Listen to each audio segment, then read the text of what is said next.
rasuulkii sharafta mudaniyo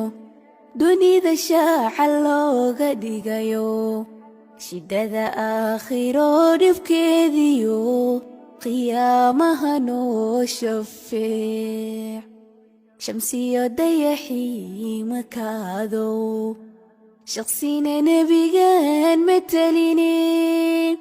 rasuulkii nafluhu shaki la'aan cilmigiisa ka wada sharaabo shamsiya dayaxii makaadow shaqsina nebigan mataline rasuulkii nafluhu shaki la'aan cilmigiisa ka wada sharaabo